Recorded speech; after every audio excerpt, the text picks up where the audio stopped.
Friends, ఇప్పుడైతే మేము Nobel కాలేజీలో ఉన్నాం. మేము పూర్వ నోబుల్ కాలేజీ విద్యార్థులం. మా ఫ్రెండ్స్ ఒక్కొక్కరు ఒక్కొక్క ఏరియా నుంచి వచ్చారు. వాళ్ళు ఎంతో పరిచయం చేసుకుంటారు. హాయ్, నా పేరు పని. నేను ఒక ఆణిముత్యాన్ని ఈడి మూలంగానే జాతిరత్నాన్ని అయ్యాను. Thank you.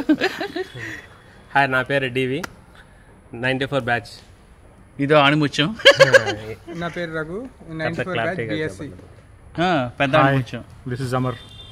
ఫ్రెండ్స్, వీళ్ళంతా కూడా చాలా బాగా చదువుకునేవాళ్ళు, మాస్టర్లు అంటే చాలా గౌరవంగా ఉండేవాళ్ళు. దానివల్ల అంతా కూడా ఉన్నత స్థాయికి వెళ్ళారు. ఇక్కడ లేరు, అంతా యూఎస్ ఆ రేంజ్లో ఉన్నారు. నేను మటుకు మాస్టర్ని నా ఫ్రెండ్స్ లాగా చూసుకునేవాడిని. వాళ్ళు కూడా నన్ను ఫ్రెండ్స్ లాగా చూడటం వలన ఈరోజు మనతో ఈ బందర్లో ఉండాల్సి వచ్చింది. పొందండి, మన బందర్ కనుక మన బందర్లోనే ఉంటాం. వీళ్ళందరూ మటుకు చాలా రావడం వల్ల, నోబుల్ కాలేజ్ రావడం వల్ల చాలా హ్యాపీగా ఉన్నాం. హ్యాపీ. మీ బ్లెస్సింగ్స్ ఎప్పుడు మా ఫ్రెండ్స్ అందరికీ ఉండాలి. మీ అంతా ఇంకో ఒక్కడు మిస్ అయ్యాడు, మురళి. ఆడు కూడా నెక్స్ట్ టైం వచ్చేవాడు కలుస్తాడు. Thank you friends. మేము మా ఫ్రెండ్షిప్ ఎప్పుడు ఇలాగే ఉండాలి, మేము పోయేదాకా ఇలాగ ఉండాలని కోరుకుంటున్నాం. మీ బ్లెస్సింగ్స్ కూడా ఉండాలి. Bye bye bye bye.